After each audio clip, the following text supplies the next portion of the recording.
Chapter 1. Stop letting emotions make your decisions the invisible leash. Imagine you are standing at the edge of a cold lake. Your goal is to swim to the other side to reach a prize that will change your life forever. You know the water is freezing. You know your muscles will ache. You know your lungs will burn. As your foot touches the water, a voice inside your head screams, "Stop! This is dangerous. Go back to the warmth. We can do this tomorrow." That voice is your emotion. It is a biological survival mechanism designed to keep you safe, comfortable, and, ultimately, stagnant. Most people spend their entire lives on a leash held by their emotions. If they feel tired, they don't work. If they feel offended, they argue. If they feel uninspired, they quit. But if you want to be unshakable, you must realize that your emotions are not the truth. They are merely suggestions. They are like the weather, volatile, shifting, and often completely irrelevant to the mission at hand. To become the master of your life, you must learn to acknowledge the feeling, listen to its warning, and then move forward regardless. The science of emotional hijacking.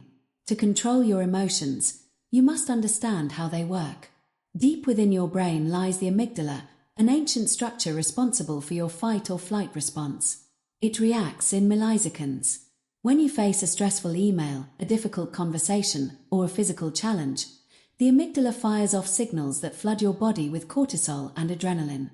This worked well when we were running from predators. It works poorly when you are trying to build a business, maintain a relationship, or stick to a diet. When the amygdala takes over, the prefrontal cortex, the part of your brain responsible for logic, long-term planning, and willpower, goes offline. You are literally hijacked.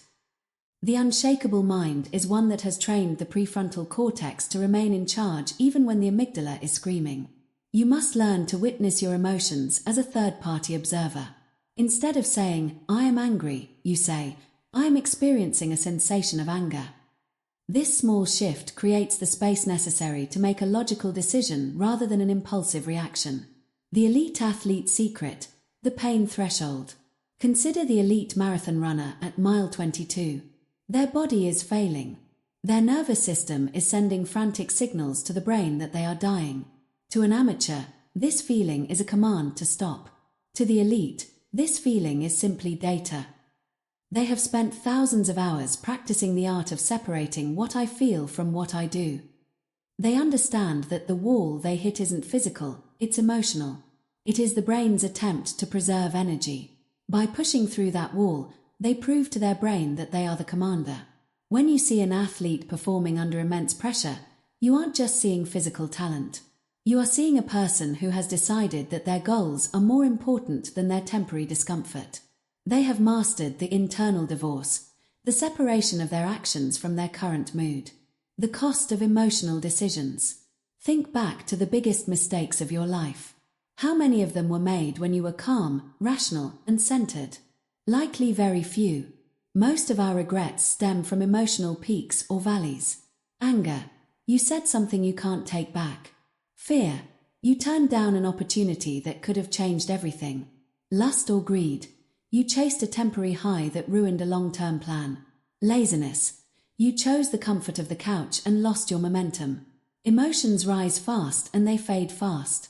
The anger you feel today will be gone by next Tuesday. But the bridge you burned in that moment of anger will stay burned forever. The discipline you skipped today because you weren't feeling it creates a gap in your progress that you can never fully reclaim. To be unshakable is to be a person of your word, not to others, but to yourself. If you said you would do it, you do it. The fact that you woke up feeling blue or unmotivated is irrelevant. Those are just clouds passing over the mountain.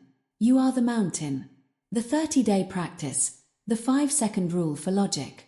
For the next 30 days, we are going to practice a technique called the interruption.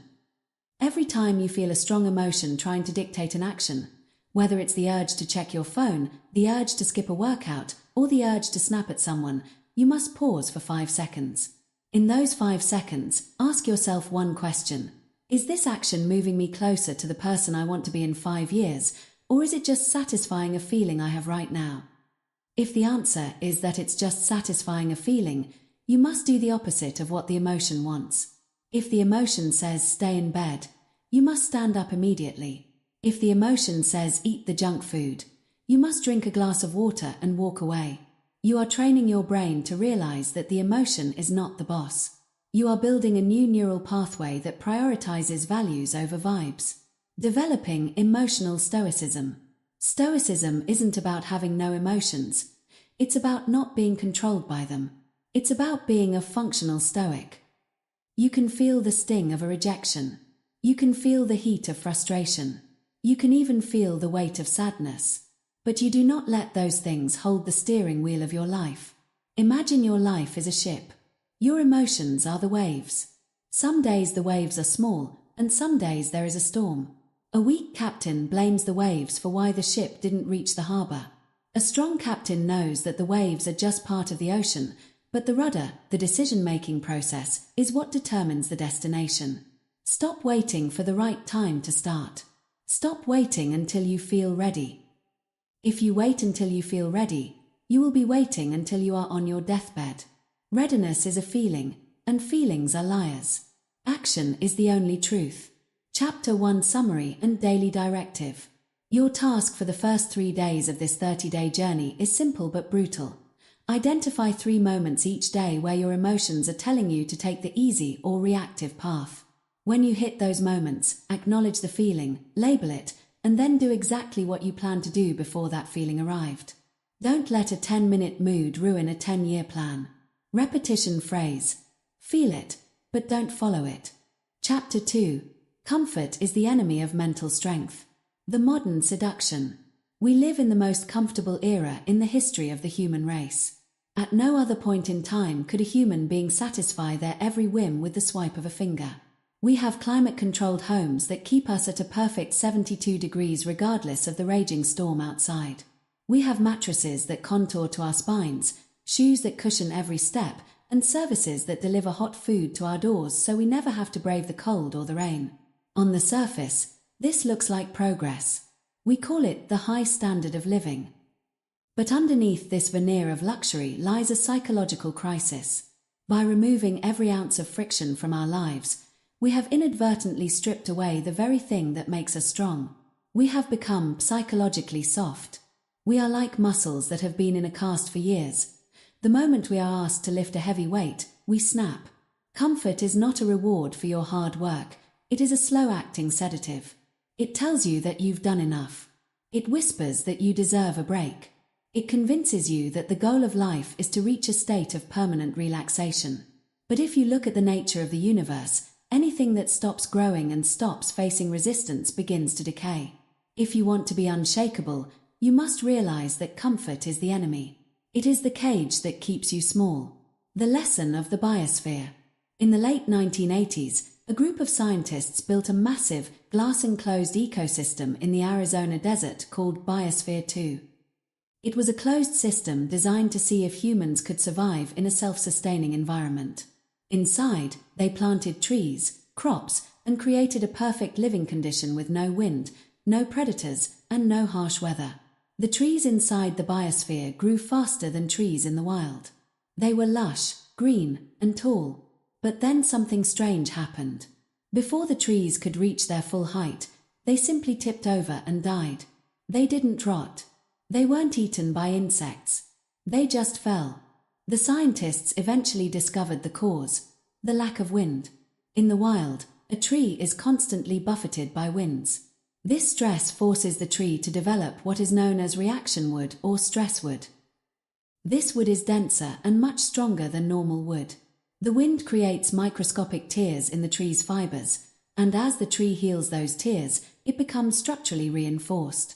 Without the stress of the wind, the trees in the biosphere never developed the strength to support their own weight.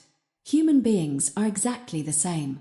Without the wind of challenge, without the storms of failure, and without the cold of discomfort, we lack the internal stress required to stand tall when life gets heavy. If you have spent your life avoiding everything that is difficult, you will inevitably collapse the moment a real crisis hits. The hedonic treadmill. There is a psychological phenomenon called hedonic adaptation. It means that no matter how much comfort you gain, your brain quickly resets its baseline. What was once a luxury soon becomes a necessity. If you always sit in a padded chair, a wooden stool feels like torture. If you always eat gourmet food, a simple meal of rice and beans feels like a tragedy. When you chase comfort, you aren't actually becoming happier. You are simply narrowing the range of conditions under which you can function. You are making yourself fragile. An unshakable person is someone who can be happy in a palace but can also be perfectly effective sleeping on a cold floor. They have widened their tolerance zone. The more comfort you demand from the world, the more power the world has over you. If you need your morning latte, your high-speed internet, and your heated car seats to be in a good mood, then you are a slave to those things. The moment one of them is taken away, your mental strength vanishes. You become irritable, distracted, and weak. To build mental power, you must intentionally break your dependence on ease. You must learn to prove to yourself that your internal state is not for sale to the highest bidder of comfort. The strength of the survivor. Think of the stories that truly inspire us. We are never inspired by the person who had everything handed to them and lived a life of uninterrupted luxury. We are inspired by the survivor.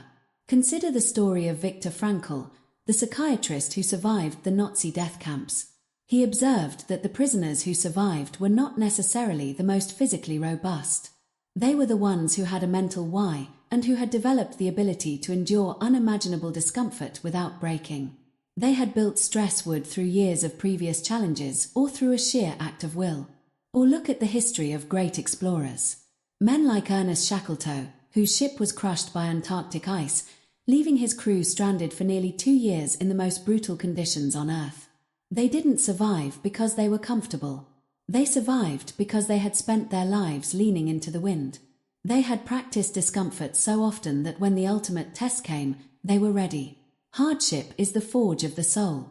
You cannot become a master sword by sitting in a cool room. You must go into the fire, and you must be struck by the hammer. Microdosing discomfort. You don't have to go to a war zone or be stranded in the Arctic to build this strength. You can build it in your daily life through microdoses of discomfort. This is the practice of intentionally choosing the harder path in small ways every single day. When you have the choice between the elevator and the stairs, take the stairs, especially if you're carrying bags. When you are tempted to turn the shower to hot, leave it on cold for the last 2 minutes. When you feel the urge to check your phone because you're bored, sit in that boredom for 10 minutes without reaching for a distraction. These small acts are resistance training for your willpower. Every time you choose discomfort over ease, you are telling your brain, I'm the one in charge here, not my cravings. You are building the stress wood that will hold you up when your business fails, when your relationship ends, or when you face a health crisis. If you cannot handle the discomfort of a cold shower, how can you expect to handle the discomfort of a major life catastrophe? If you cannot handle the stress of a 10-minute meditation, how can you handle the stress of a high-pressure career? The myth of I've earned a break. One of the most dangerous phrases in the English language is, I've worked hard, I deserve to relax. Now, rest is necessary. Recovery is part of the process. But comfort is not the same as rest. Rest is an active choice to recharge your batteries so you can get back into the fight. Comfort is a passive surrender to laziness. Most people use rest as a mask for quitting. They finish a project and then spend 3 weeks in a state of lethargy, losing all the momentum they worked so hard to build. The unshakable mind views life as a continuous climb. You don't reach a plateau and stop. You reach a plateau, catch your breath, and look for the next peak. The moment you think you've arrived at a place where you no longer need to be challenged, you have begun your descent into weakness. The strongest people in the world are those who, even at the height of their success, still find ways to test themselves. They still wake up early. They still train hard. They still take the difficult meetings. They know that the moment they embrace total comfort, they lose their edge. The 30-day practice. Seeking the friction. For the next 30 days of this program, your objective is to seek out one significant piece of friction every day. This is something that you would normally avoid because it is inconvenient, annoying, or physically unpleasant. Physical friction. Do a workout that is 10% harder than you want it to be. Walk or bike to your destination instead of driving. Environmental friction. Keep your house 5 degrees colder or warmer than you like. Sleep without a pillow for 1 night. Fast for 16 hours. Social friction. Have that difficult conversation you've been putting off. Admit you were wrong about something. Say no to an invitation you don't want to go to, even if it feels awkward. As you do these things, watch your mind. Listen to the excuses it makes. This is pointless, I'm too busy for this, I'll do it tomorrow. Do not argue with your mind. Simply observe the excuse, acknowledge that it is a symptom of weakness, and then proceed with the task. You are not doing these things because they are fun. You are doing them because they are hard. And hard is the only way to strong. The power of the hard path. There is a profound sense of pride that comes from doing things the hard way. When you take the easy path, you feel a lingering sense of guilt or emptiness, even if you don't admit it. But when you choose the difficult path, when you run in the rain, when you finish the work while tired, when you choose the healthy meal over the junk, you feel an immediate surge in self-respect. That self-respect is the foundation of mental toughness. You cannot be unshakable if you don't respect yourself, and you cannot respect yourself if you are a slave to comfort.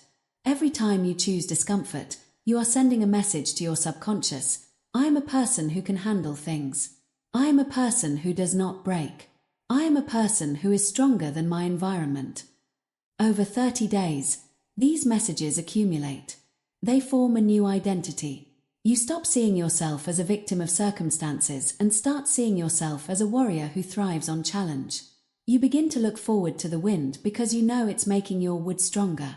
Chapter 2 Summary and Daily Directive. From this moment forward, change your relationship with discomfort.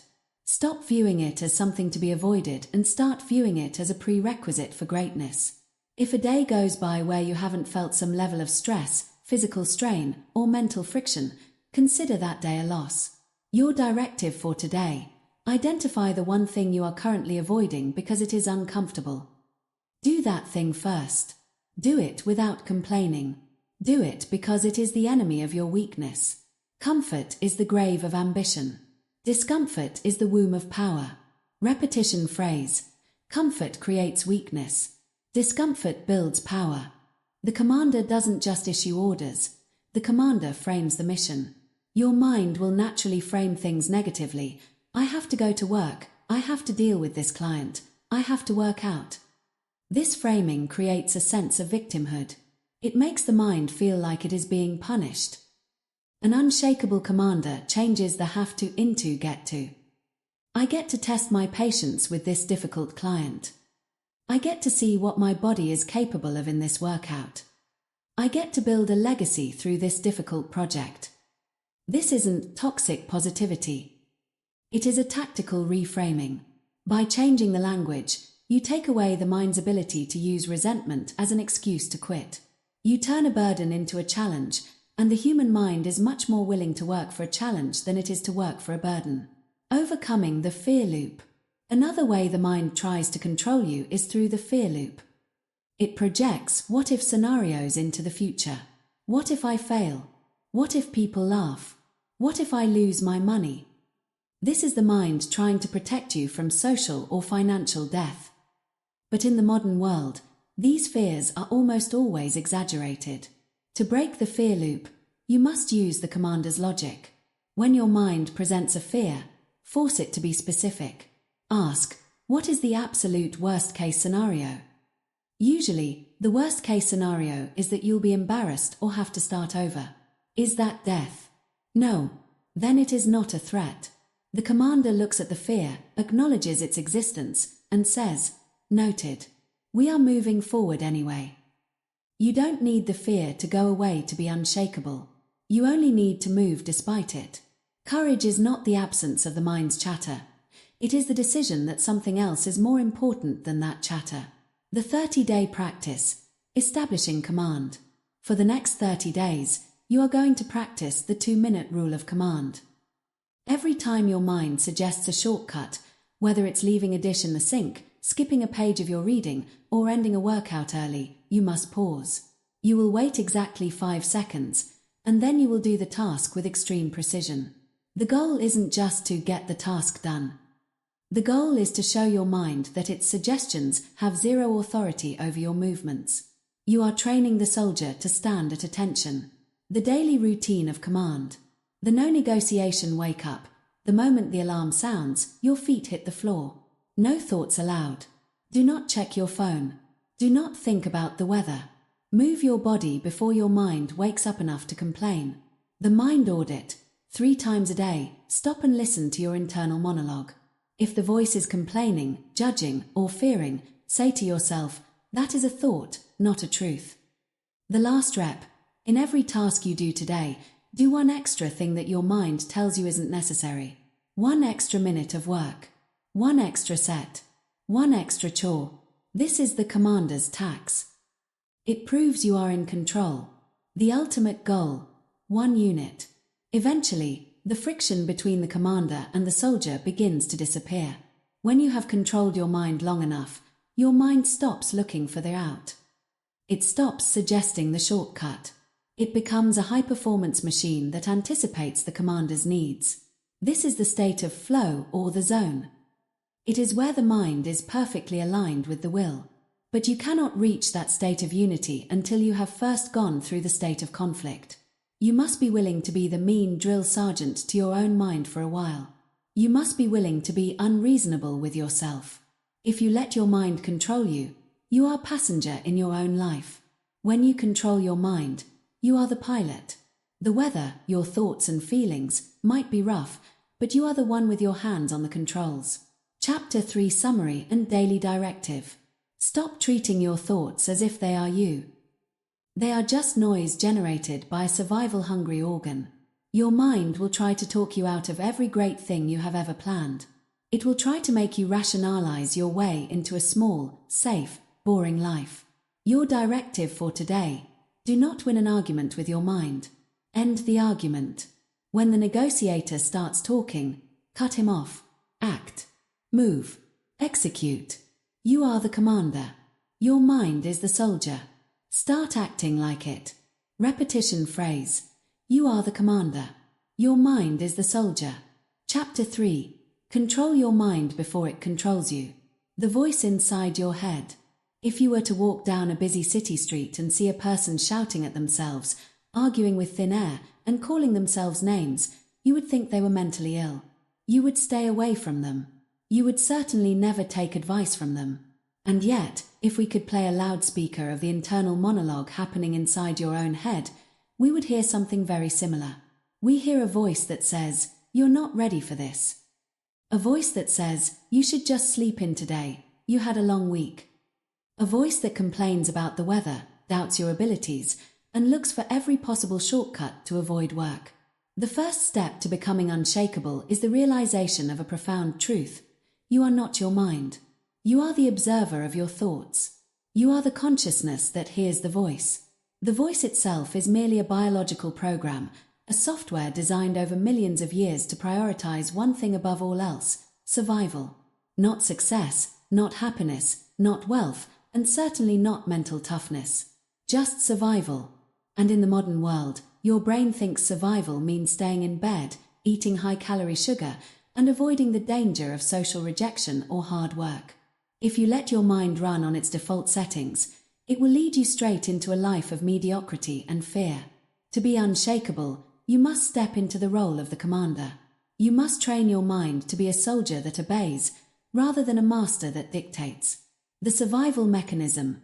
Why your mind is lazy. To control the mind, you must understand its nature. Your brain is an energy-hungry organ. It represents only 2% of your body weight but consumes 20% of your energy. Because of this, it is evolutionarily programmed to be lazy. It wants to conserve calories. It loves habits because habits require less energy than conscious thought. It loves shortcuts because they are safer. When you decide to start a new business, write a book, or hit the gym at 5 a.m., your brain sees this as a threat to your energy reserves. It immediately begins to generate protective thoughts. It tells you that you're tired. It reminds you of your past failures to discourage you from taking a risk. It creates a sense of impending doom to keep you in the safe zone of your comfort. Most people mistake these protective thoughts for their own intuition. They say, "My gut is telling me I shouldn't do this." No, your gut isn't talking. Your survival-obsessed brain is trying to save a few calories. The unshakable person hears that voice and identifies it for what it is, a biological reflex. They don't fight the voice, they simply override it. They recognize that the mind is a wonderful servant but a terrible master. The negotiator. Within your mind, there is a character we will call the negotiator. The negotiator is the part of you that tries to find a middle ground between your goals and your laziness. You set your alarm for 5 a.m. At 5 a.m., the negotiator wakes up and says, "Okay, we wanted to get up at 5. But if we sleep until 5:30, we will be more rested and therefore more productive. It's actually more disciplined to sleep an extra 30 minutes so we can work better later." This sounds logical. It sounds like a smart decision. But it is a lie. The negotiator is a salesman for your comfort. If you allow yourself to enter a debate with your mind, you have already lost. You cannot win an argument against a biological urge to be lazy. The only way to win is to stop the negotiation. You must develop what I call non-negotiable commands. When the alarm goes off, there is no discussion. When the work needs to be done, there is no feeling to check. The commander issues an order, and the soldier executes it without question. The morning battle, taking the high ground. The most important battle of your entire day happens within the first 60 seconds of waking up. This is where the hierarchy of your mind is established. Think of your day as a military campaign. If you lose the high ground, which is the first hour of your day, the enemy, your laziness and excuses, will have the tactical advantage for the rest of the day. If you hit the snooze button, you have started your day with a surrender. You have told your subconscious mind that your feelings are more important than your commitments. You have told the soldier that he can ignore the commander if the bed is warm enough. When you wake up and your mind starts its list of complaints, you must realize that this is your training ground. The physical act of getting out of bed when you don't want to is a rep for your mental strength. It is the equivalent of a bicep curl for your willpower. By winning that first battle, you set a precedent. You send a signal to your nervous system. In this body, the mind does not lead. The will leads. This creates a dominance effect. Because you won the morning battle, you are more likely to win the battle of what you eat, how you work, and how you respond to stress throughout the day. Rewiring the soldier. The good news is that the mind is plastic. It can be retrained. This is the concept of neuroplasticity. Every time you override a shortcut or an excuse, you are physically weakening the neural pathways of laziness and strengthening the neural pathways of discipline. Think of it like a path through a thick forest. The path of least resistance, the one your mind wants to take, is wide and well-worn. It's the path of habits, excuses, and comfort. The path of discipline is currently overgrown with weeds and thorns. It's hard to walk. But every time you force your mind to do the hard thing, you are trampling down the weeds on the path of discipline. You are clearing the way. After 30 days of consistent commander-to-soldier interaction, the path of discipline becomes the easier path to take. You eventually reach a point where not doing your work feels more uncomfortable than doing it. You have rewired your brain to find satisfaction in effort rather than ease. The power of mental framing. Chapter 4. Stop reacting and start responding. The puppet master. Imagine you are walking through a crowded square and someone bumps into you, hard. They don't apologize. Instead, they turn around and glare at you, muttering an insult under their breath. In that microsecond, something inside you flares up. Your chest tightens, your face flushes, and a sharp retort sits on the tip of your tongue. If you shout back, you have lost. Why? Because in that moment, that stranger became your puppet master. By simply acting like an idiot, they were able to pull a string and make you dance. They dictated your blood pressure, they dictated your mood, and they dictated your actions for the next 10 minutes, or perhaps the rest of your day. Most people live their entire lives as a series of reactions. They are like pinballs, bouncing off whatever person or event happens to hit them next. If the news is bad, they are depressed. If their boss is grumpy, they are anxious. If someone insults them, they are angry. They have no internal center. They are entirely other-directed. To be unshakable, you must cut the strings. You must move from being a reactor to being a responder. The space between. The legendary psychiatrist and Holocaust survivor Viktor Frankl once wrote, "Between stimulus and response there is a space. In that space is our power to choose our response. In our response lies our growth and our freedom." For the average person, that space is non-existent. The stimulus, the insult, and the response, the shout, happen almost simultaneously. It is a reflex, like a knee jerking when hit by a hammer. But the mentally strong person has learned to stretch that space. They have turned a millisecond into a vast canyon. In that canyon, they are safe. In that canyon, they can look at the insult, look at the anger, look at the situation, and ask, is it worth my energy to engage with this? When you learn to live in that space, you become untouchable. You realize that no one can make you feel anything without your consent. People can throw stones at you, but if you don't react, the stones simply fall at your feet. They lose their power because you refuse to give them a target. The biology of the hot versus cool brain. Reacting is a function of the hot brain, the limbic system. It is primitive, fast, and purely emotional. It is designed for survival, not for sophisticated social navigation. When you react, you are operating on a biological script that is millions of years old. Responding is a function of the cool brain, the prefrontal cortex. This is the seat of logic, empathy, and long-term planning. The problem is that the hot brain is much faster than the cool brain. By the time your logic kicks in, your mouth has already said something you'll regret. The goal of this chapter is to teach you how to stall the hot brain long enough for the cool brain to arrive on the scene. Think of it like a computer that is lagging. Your emotions are trying to hit enter, but you need to wait for the processing to finish so you can make the right click. If you can wait just 6 seconds, the time it takes for the initial chemical surge of a reaction to dissipate through your bloodstream, your entire perspective on a situation will change. Silence, the ultimate power move. In our culture, we often mistake fast talking and quick wit for strength. We think the person who has the best comeback is the winner. In reality, the person who speaks the least is usually the one in control. Silence is a vacuum. Most people are terrified of it.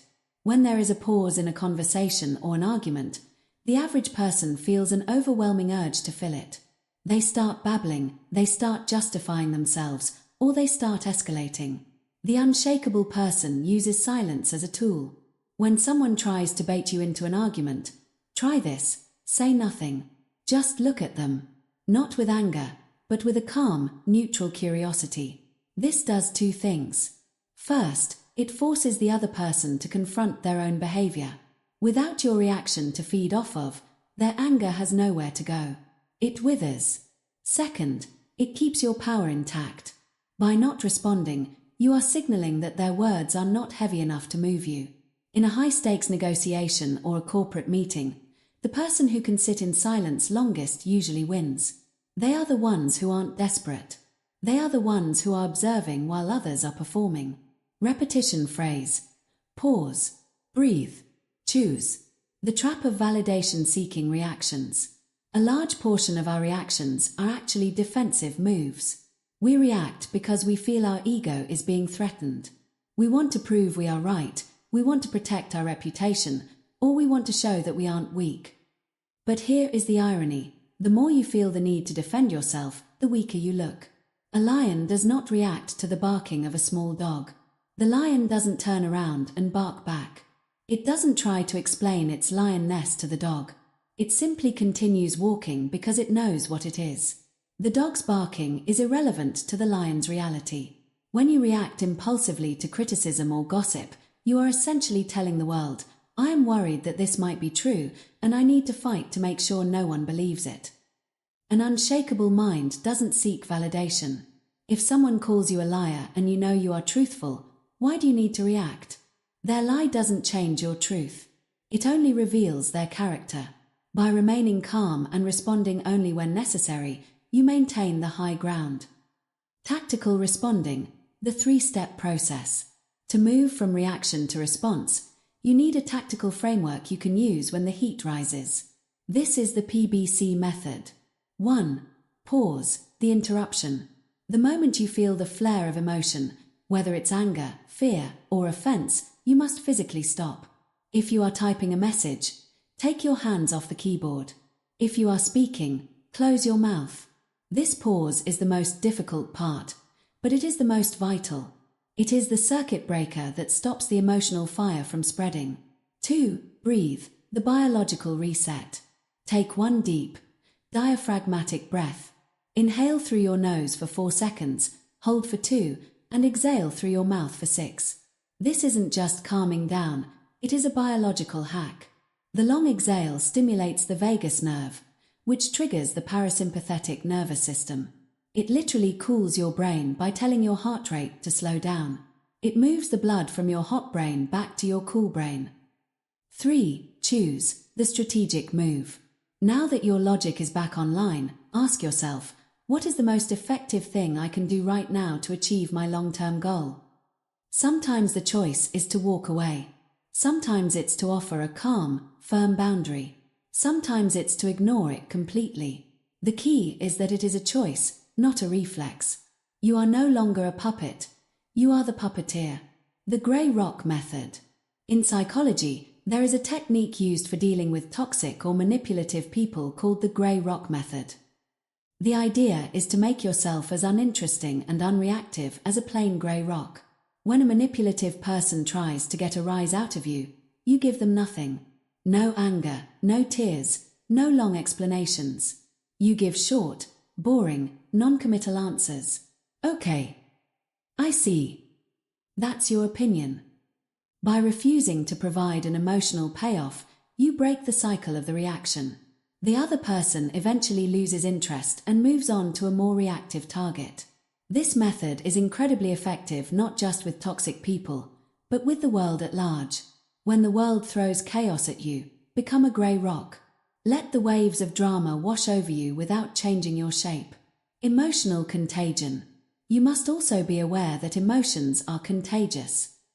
If you walk into a room where everyone is panicking, your brain will naturally want to panic too.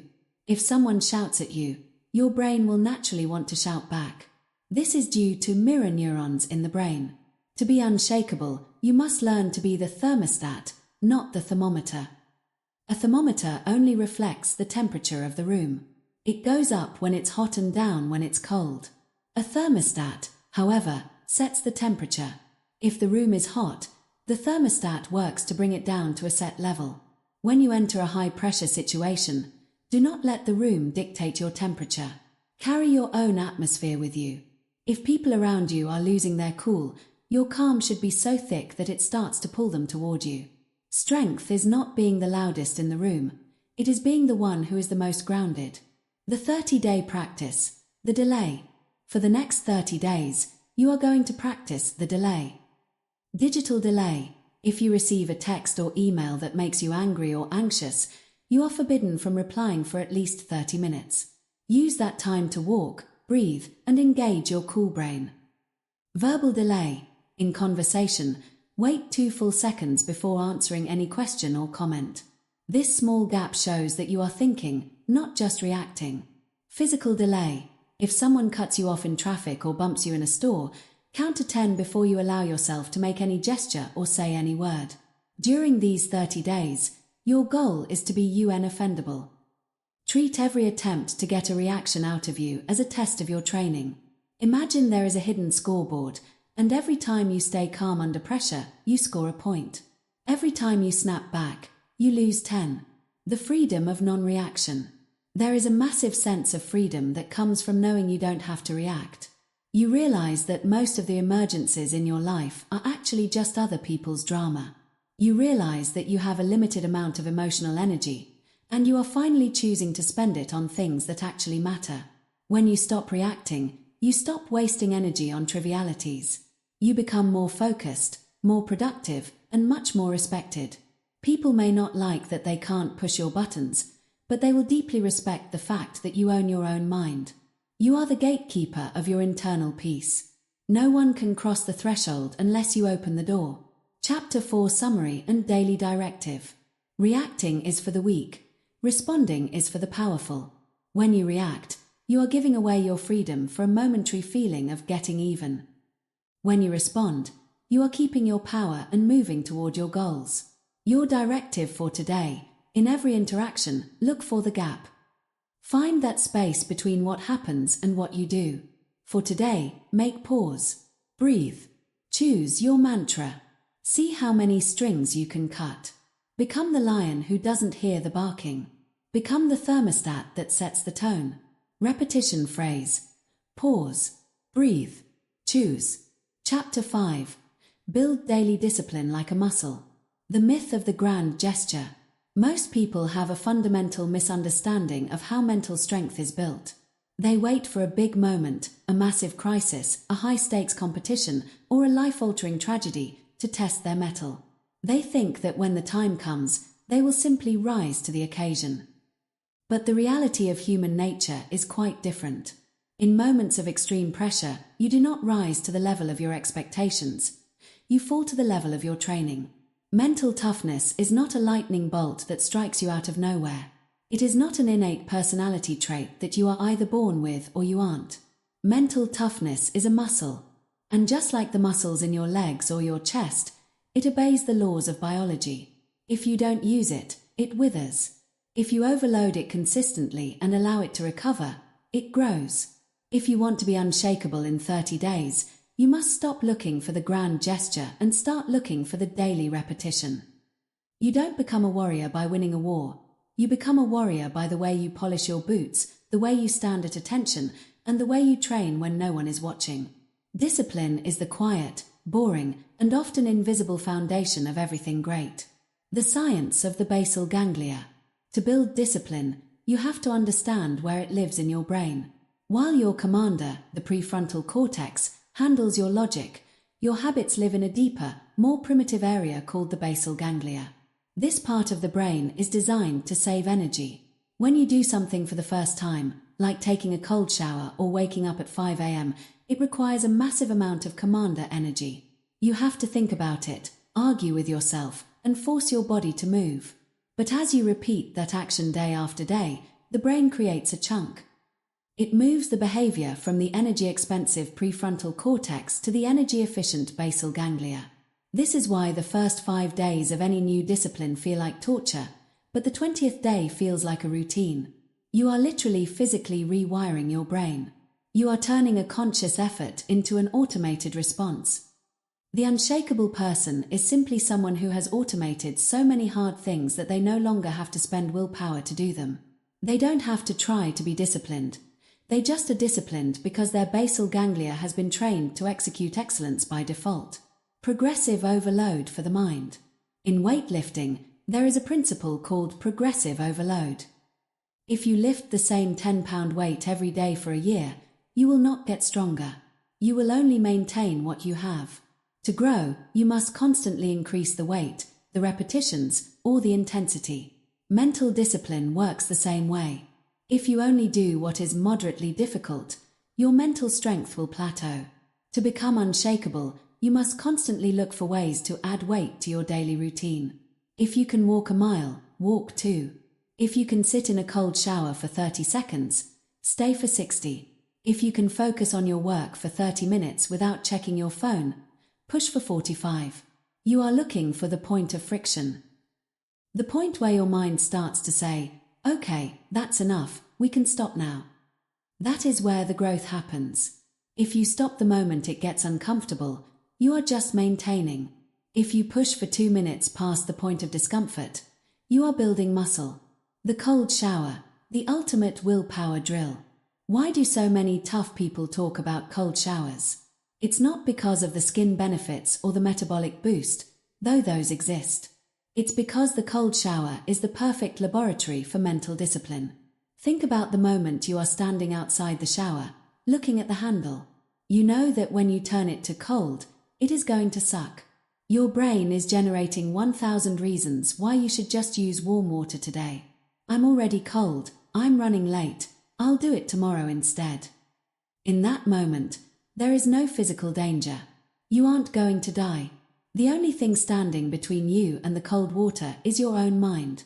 When you turn that handle and step in, You are practicing the immediate execution of the will. You are teaching your brain that its complaints are irrelevant to your actions. You are practicing being calm in a state of shock. If you can control your breath and your mind while freezing water is hitting your chest, you can control your mind when a client is screaming at you or when your car breaks down on the highway. The cold shower is a 2-minute rep for your soul. It is a daily reminder that you are the boss. Repetition phrase. Do it daily. Do it tired. Do it anyway. The discipline of deep work. Discipline isn't just physical, it is also cognitive. We live in an economy of distraction. Every app, every notification, and every website is designed to hijack your dopamine system and break your focus. An unshakable mind is a focused mind. If you cannot control where your attention goes, you cannot control your life. Building the focus muscle requires a daily routine of deep work. This means picking one high-value task and working on it with 0 distractions for a set period of time. No phone in the room. No music with lyrics. No quick checks of your email. In the beginning, your brain will itch. It will feel like there are ants crawling under your skin. You will feel an almost physical pull to check your notifications. That pull is the weakness leaving your mind. Every time you feel the urge to distract yourself and you choose to return to the task, you are performing a mental rep. Over 30 days, your ability to focus will go from 15 minutes to 2 hours. This isn't just about productivity, it's about sovereignty. He who can focus longest wins. The do-it-tired principle. The world is full of fair-weather warriors. These are people who are very disciplined when they have had 8 hours of sleep, when the sun is shining, and when they feel motivated. But fair-weather discipline is an illusion. It isn't actually discipline. It's just a mood. Real discipline is only measured when you don't want to do it. The workout you do when you are exhausted and your joints ache is worth 10 times more than the workout you do when you feel great. The work you do when you are uninspired and in a funk is what separates the professionals from the amateurs. You must learn to value your low-energy days. These are your most important training days. When you are tired, your soldier is more likely to rebel. When you force him to march anyway, you are exerting a level of commander authority that creates permanent change. Stop saying, "I'm too tired to do this." Start saying, "Because I am tired, it is even more important that I do this." This shift in perspective turns every obstacle into an opportunity to get stronger. The compound interest of small hard actions. There is a concept in finance called compound interest. If you save a small amount of money and let it grow, eventually the interest starts making its own interest and the growth becomes exponential. Discipline is the same. One cold shower doesn't make you unshakable. One skipped dessert doesn't make you an athlete. 1 hour of focused work doesn't build a business. But when you stack these things, day after day, week after week, something magical happens. You develop momentum. Momentum is the free energy of the unshakable mind. Once you have built a 30-day streak of discipline, the cost of being disciplined goes down. It becomes harder to break the streak than it is to continue it. You start to develop a winner's effect, a biological change where your testosterone levels and dopamine receptors actually become more sensitive, making you more confident and more capable of handling stress. The small hard things you do today are the down payment on the powerhouse you will become tomorrow. Never underestimate the power of a boring win. The discipline of integrity. Doing the dishes. Discipline is a holistic trait. You cannot be disciplined in your big career while being a slob in your small life. If your room is a mess, your car is full of trash, and you haven't done your dishes in 3 days, your mind is in a state of discipline decay. Every small broken window in your life is a signal to your brain that it's okay to let things slide. To build a muscle that is truly unshakable, you must apply discipline to the trivial. Make your bed with military precision. Fold your laundry immediately. Put things back where they belong the moment you are done with them. Why?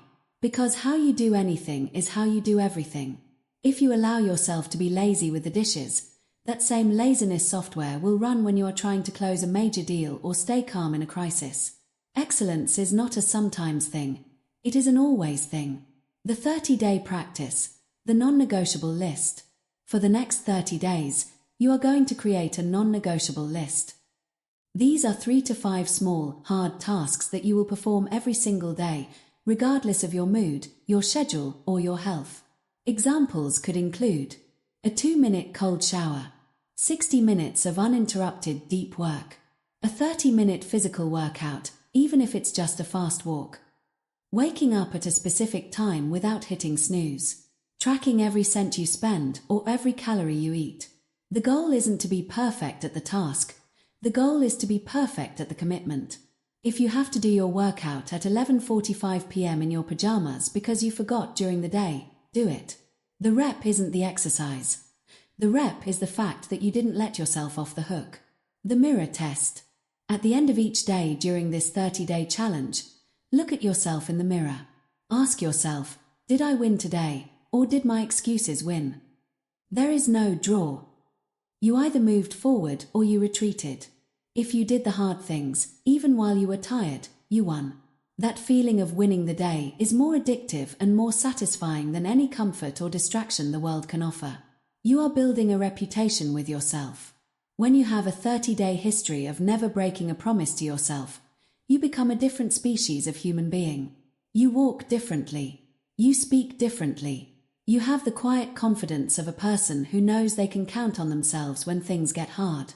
Chapter 5 Summary and Daily Directive. Mental toughness is a physical and psychological muscle built through the repetition of small, difficult acts. It is the result of thousands of tiny yeses to the hard path and numbers to the easy path. Your directive for today: find the one thing on your to-do list that you are most dreading. The thing that makes you feel tired just thinking about it. Do that thing first. Do it with a smile on your face. Do it because your soldier told you no, and you are the commander. Don't wait for motivation. Don't wait for the right feeling. Just do the work. Repetition phrase. Do it daily. Do it tired. Do it anyway. Chapter 6. Learn to stay calm under pressure. The cockpit of chaos. Imagine you are a pilot flying a commercial jet at 30,000 feet. Suddenly, the left engine explodes. The cabin loses pressure, oxygen masks drop from the ceiling, and the plane begins a terrifying tilt toward the earth.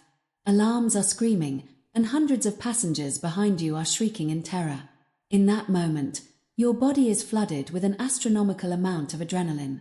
Your heart is hammering against your ribs like a trapped bird. This is stress. It is a biological certainty. But you have 2 choices. You can allow that stress to turn into panic, or you can remain calm. If you panic, your vision narrows until you can only see the flashing red lights. Your hands shake so much you can't grip the controls. Your brain freezes, and you forget every hour of training you've ever had. If you panic, the plane goes down. If you remain calm, you acknowledge the adrenaline but refuse to let it steer.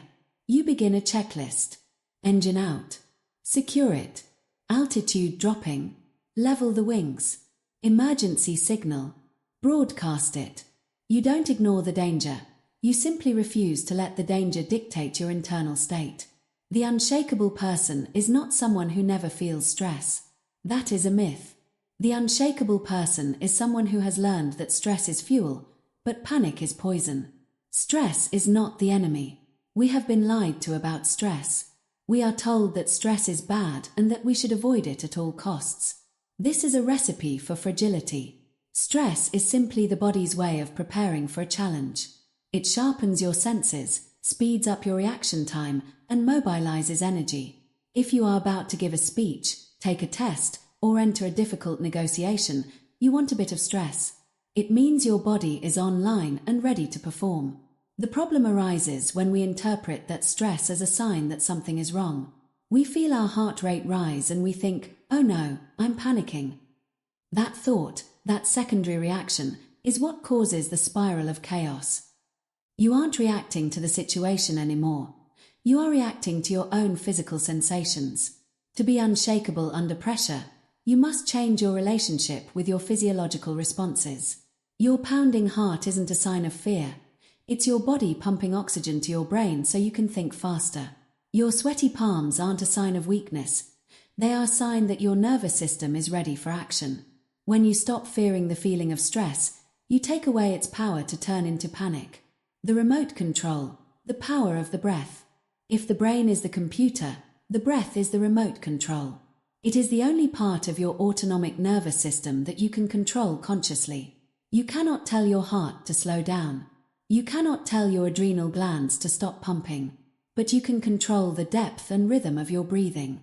When you are under pressure, your breath naturally becomes shallow and rapid. This chest breathing sends a constant loop of data to your brain saying, "We are in danger.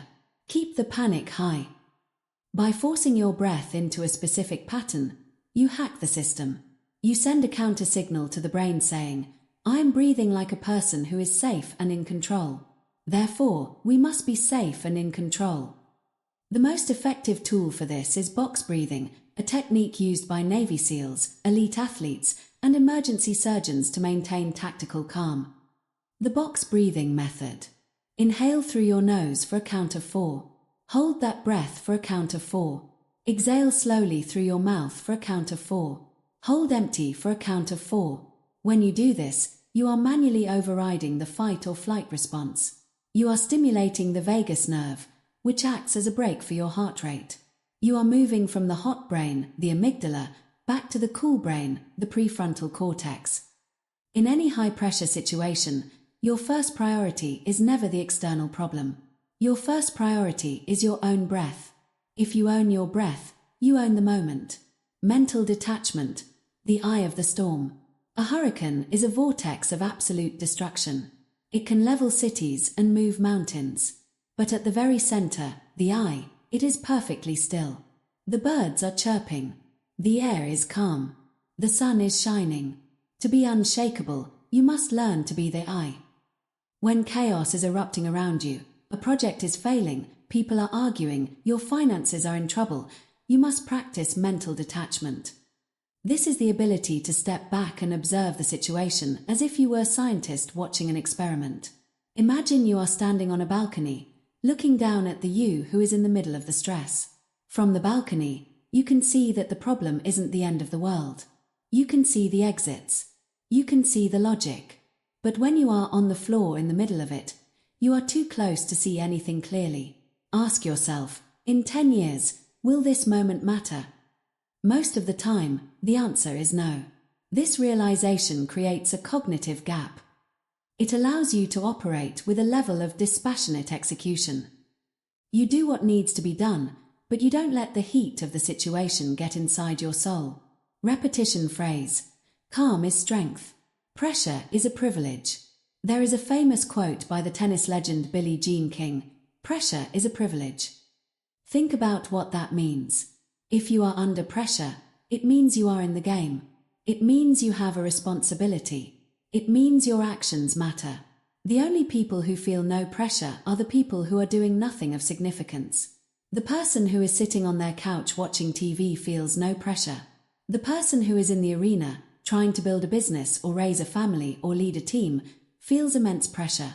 When you feel the weight of expectation and the stress of the moment, do not wish for it to go away. Wish for the strength to handle it. Reframe the pressure as a compliment from the universe. The universe has given you this challenge because you are a person capable of solving it. When you view pressure as a burden, you feel heavy and slow. When you view pressure as a privilege, you feel honored and focused. Same situation, different result. Training the panic threshold. You cannot learn to stay calm in a crisis if you have never practiced being calm in discomfort. This is why the microdoses of discomfort we discussed in Chapter 2 are so vital. Every time you take a cold shower and force yourself to breathe slowly instead of gasping, you are training your panic threshold. You are teaching your brain that it is possible to be in a hostile environment and remain internally still. You can also train this through negative visualization, a stoic practice. Spend 5 minutes a day imagining the worst-case scenario. Imagine your presentation failing. Imagine your car breaking down. Imagine getting bad news. This sounds depressing, but it is actually the opposite. By premeditating the chaos, you take away its element of surprise. You develop a mental shield. When the bad thing actually happens, your brain doesn't panic because it says, "I've been here before. I have a plan for this." Panic is the child of surprise. Calm is the child of preparation. The one thing rule. When pressure becomes overwhelming, it's usually because we are looking at the mountain rather than the step. If you look at the 500 things you have to do to save your business, you will freeze. If you look at the 30-day challenge ahead of you as one giant block of pain, you will quit. This is called decision paralysis. The unshakable mind uses the one thing rule. In the middle of chaos, ask, what is the single most important thing I can do in the next 60 seconds? Maybe it's just making a phone call. Maybe it's just drinking a glass of water. Maybe it's just finishing one paragraph. When you focus on the next right step, the pressure disappears. You aren't responsible for the whole mountain. You are only responsible for your feet. By stacking next right steps, you eventually find that you have climbed the mountain without ever having to feel the height. Silence as a shield. In a high-pressure environment, most people feel the need to move fast and talk loud. They think this projects action. In reality, it projects anxiety. The most powerful person in a crisis is the one who slows down. They move with deliberation. They speak with a lower, steadier tone. They take a moment to look around before they act. This slow-motion approach is actually faster in the long run because it prevents mistakes. In the special forces, they have a saying, slow is smooth and smooth is fast. If you rush, you trip. If you trip, you have to start over. If you move slowly and smoothly, you reach the objective in one go. When you feel the world speeding up around you, make a conscious effort to move 20% slower. It will calm your nervous system and give you the clarity to see the winning move. The 30-day practice, the calm drills. For the next 30 days, you are going to practice 3 specific calm drills. The red light breath, every time you are stopped at a red light, or every time you are waiting for a page to load or a person to answer the phone, you must do 3 rounds of box breathing. Use these micro weights to calibrate your nervous system. The neutral voice challenge. When someone speaks to you with aggression or high emotion, you must respond with a voice that is perfectly neutral, like a GPS or a professional news anchor. Do not match their volume. Do not match their pitch. Use your calm to anchor their chaos.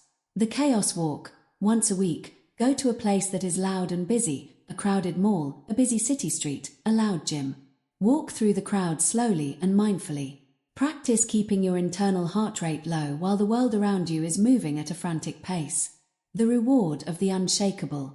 There is a profound beauty in being the person people look to when things go wrong. When everyone else is losing their heads, the person who remains calm is the natural leader.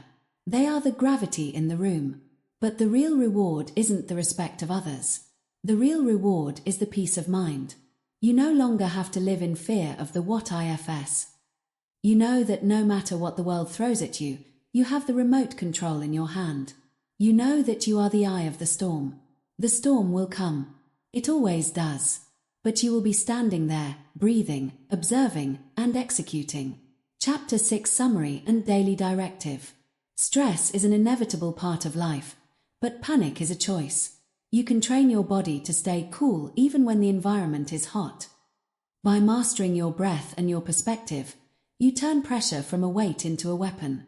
Your directive for today, at least 5 times today, when you feel the slightest hint of annoyance, stress, or hurry, stop everything.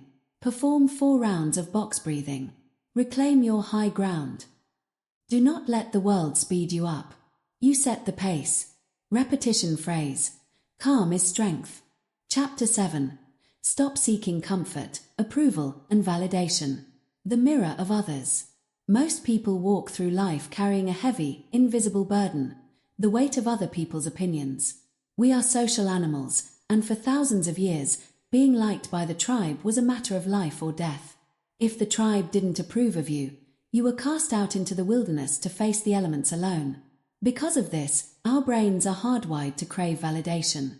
We are biologically incentivized to seek a nod of approval from those around us. But in the modern world, this ancient survival mechanism has become a prison. We no longer live in small tribes of 50 people. We live in a global village of 8 billion. We are constantly seeking approval from people we don't even like.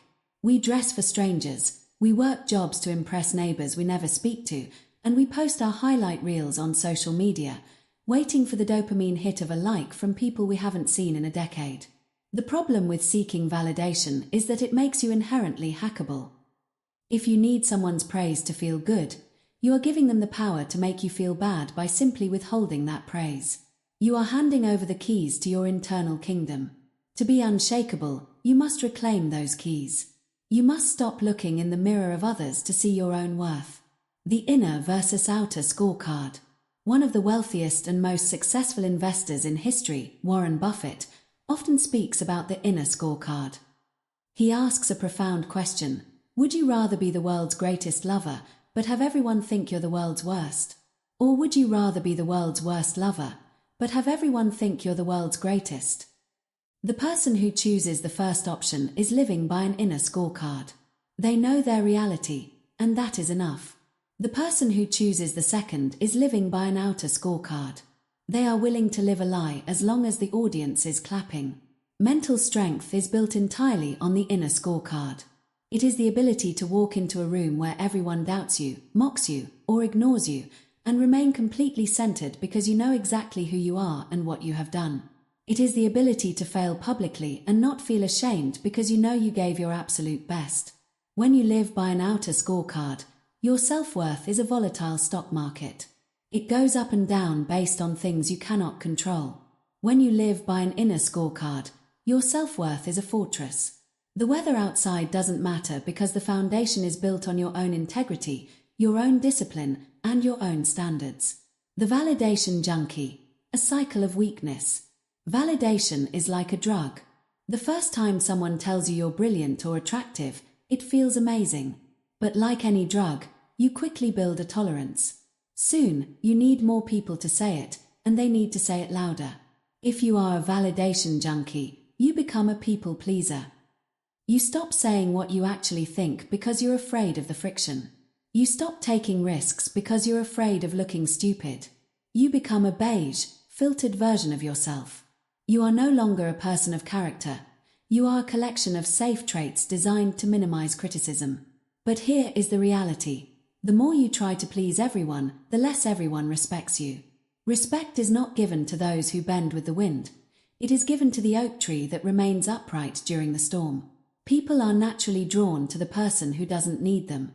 There is a magnetic power in someone who is self-contained. When you stop seeking approval, you ironically start receiving more of it. But by then, you no longer need it to survive.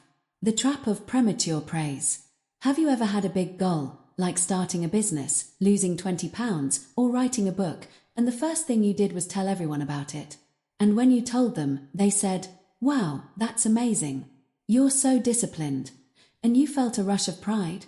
Research in psychology shows that this is one of the most dangerous things you can do for your success. When you receive praise for a goal you haven't achieved yet, your brain receives an identity signal that makes it feel as though you've already done the work. You get the dopamine reward without the labor. Consequently, your motivation to actually do the hard work drops off a cliff. The unshakable mind understands the power of moving in silence. A strong person doesn't need to broadcast their intentions. They don't need the cheerleading of the crowd to get started. They find all the fuel they need in the work itself. They understand that every time they post a gym selfie or a hustle quote, they are leaking energy that should be used for the mission.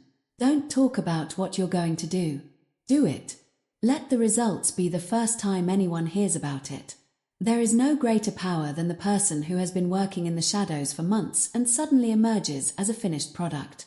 The social media parasite. We cannot talk about validation without talking about the digital parasite in your pocket. Social media is a validation machine designed by world-class engineers to exploit your tribal instincts. Every time you refresh your feed, you are looking for a sign that you are accepted. You are comparing your behind the scenes, your mess, your doubts, your morning breath with everyone else's highlight reel. This creates a constant state of low-grade anxiety. You feel like you are falling behind. You feel like you aren't enough.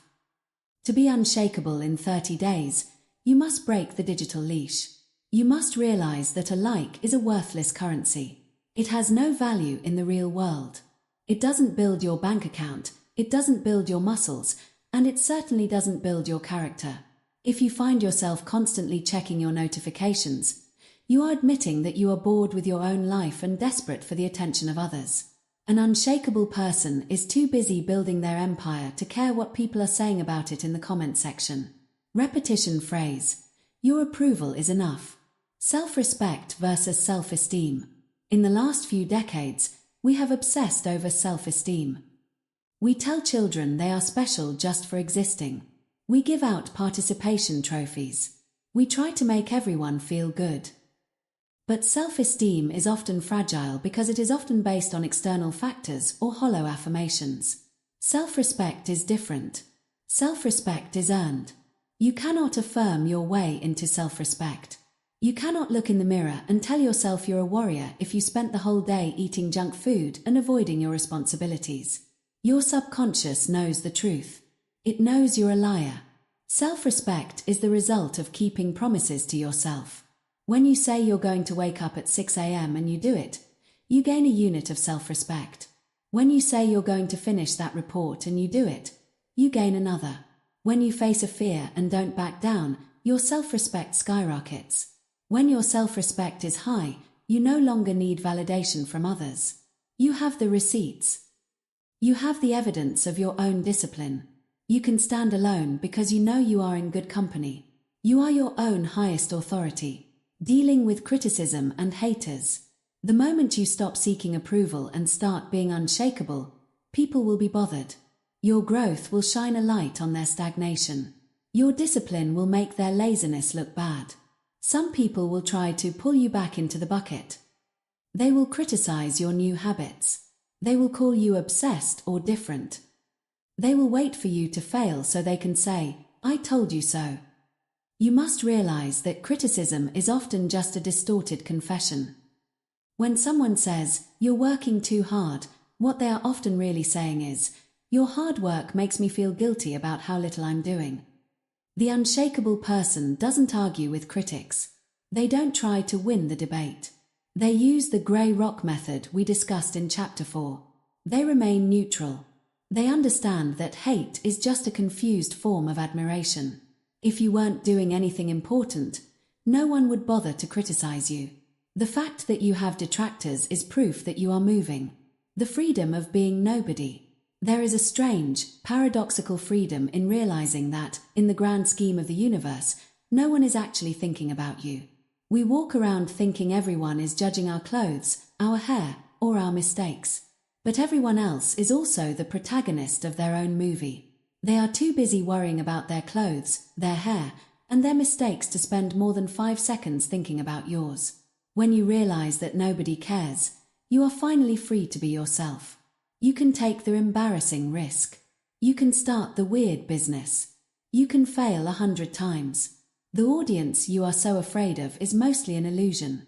The only person you have to face at the end of the day is the person in the mirror. If that person is proud of you, you have won.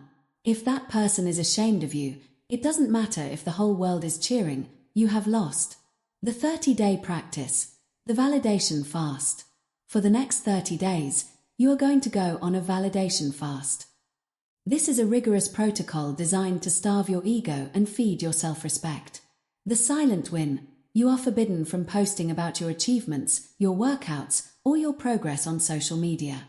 If you do something great, keep it to yourself. Let the feeling of self-satisfaction be your only reward. No complaining. Complaining is a bid for sympathy. It is a way of seeking validation for your victimhood. For 30 days, you will not complain about the weather, your boss, your health, or your tiredness. If there is a problem, fix it. If you can't fix it, endure it in silence. The internal scorecard audit. Every night, write down 3 things you did that day that you are proud of. These shouldn't be things that would impress others. They should be things that prove your discipline to yourself. No explaining. When you say no to someone, don't give a long list of excuses to make them like you. "I can't make it, but thank you for asking" is a complete sentence.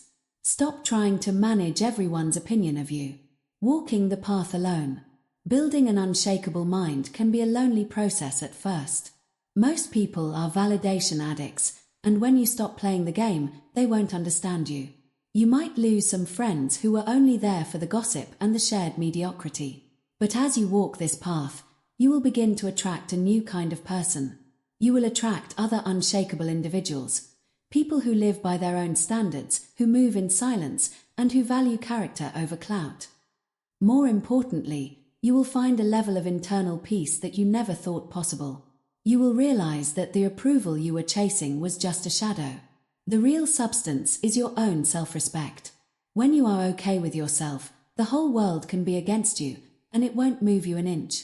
Chapter 7 Summary and Daily Directive. Dependency on the praise of others is the ultimate weakness. It makes you a slave to the whims of the crowd.